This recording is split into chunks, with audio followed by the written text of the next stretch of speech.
Assalamualaikum warahmatullahi wabarakatuh. Halo sahabat, kembali lagi di Senja Islami. Kali ini saya akan menceritakan mengenai keutamaan mendahulukan urusan agama ketimbang yang lainnya. Kisah kali ini terjadi pada Abu Ka'ab al-Haritsi. Penasaran bagaimana kisahnya? Simak kisahnya berikut ini. Pada hari itu, dengan berbekal susu yang diwadahi sebuah kantong kulit, Abu Ka'ab al-Haritsi pergi mencari untanya yang tersesat dan hilang entah kemana. Karena hanya membawa susu, ia merasa ada yang kurang dengan bekalnya tersebut. Kemudian ia bergumam dalam hati, "Bagaimana aku ini? Aku telah berbuat tidak adil kepada Allah.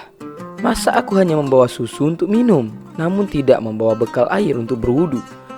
Begitu kurang lebih kata al-Haritsi dalam hati.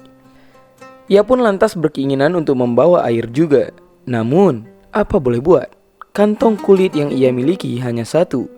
Dengan demikian, ia tidak bisa membawa susu atau air dalam waktu yang bersamaan. Ia harus memilih satu antara dua benda cair itu, dan ia kemudian memilih air. Al-Haritsi kemudian beralasan, air bisa sekalian untuk minum dan wudu, sedangkan susu hanya bisa untuk minum saja, tidak dengan wudu. Sejurus kemudian susu yang telah ada di kantong kulit itu pun ia pindah ke tempat lain dan tinggal di rumah.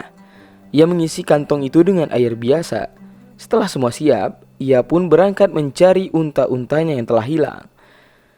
Ketika berada di tengah perjalanan dan dikala itu ingin berwudu, ia pun menuangkan air dari dalam kantong kulit itu.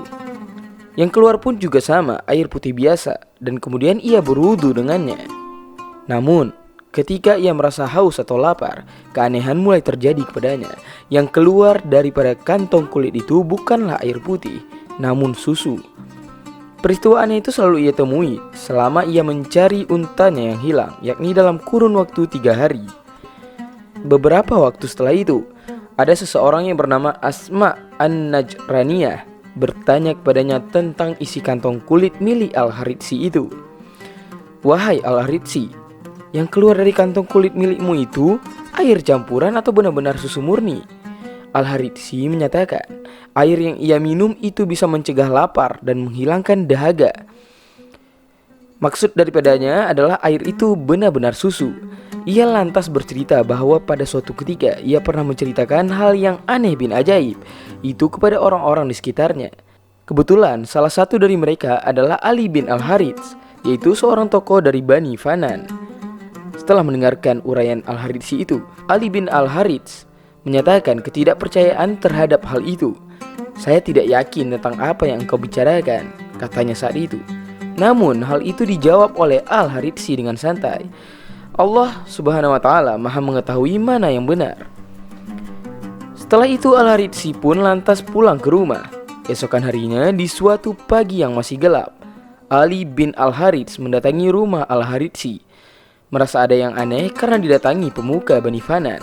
Al-Haritsi berkata kepadanya, "Anda kok repot-repot datang ke sini? Mengapa Anda tidak menyuruh orang saja untuk memanggil saya agar saya yang mendatangi Anda?" Ali bin al-Harits kemudian menjawab bahwa hal itu ia lakukan karena teguran oleh seorang kepadanya. Ceritanya, sebelum tidur malam, tanpa diduga, ada seorang datang dan menegurnya. Orang itu kemudian berkata kepadanya, "Sungguh kamu adalah orang yang mendustakan, tidak percaya kepada orang yang menceritakan dan menyiarkan nikmat-nikmat Allah subhanahu wa ta'ala." Kisah ini terdapat pada kitab Uyun al-Hikayat karya Ibnu Jauzi. Lewat kisah ini, sahabat semua, kita bisa belajar betapa pentingnya mendahulukan ibadah daripada urusan lainnya. Karena ketika ibadah didahulukan, maka Allah akan mencukupi kebutuhan kita yang lain. Dari kisah ini kita bisa memahami bahwa ibadah bisa diibaratkan sebagai padi, sedangkan selain ibadah itu ibarat rumput. Seseorang yang menanam padi pasti akan ada rumput yang tumbuh, namun tidak sebaliknya. Wallahu a'lam bishawab. Semoga sahabat semua dapat mengambil hikmah daripada kisah yang telah saya sampaikan. Lebih dan kurang saya mohon maaf. Wabillahi taufiq wal hidayah. Assalamualaikum warahmatullahi wabarakatuh.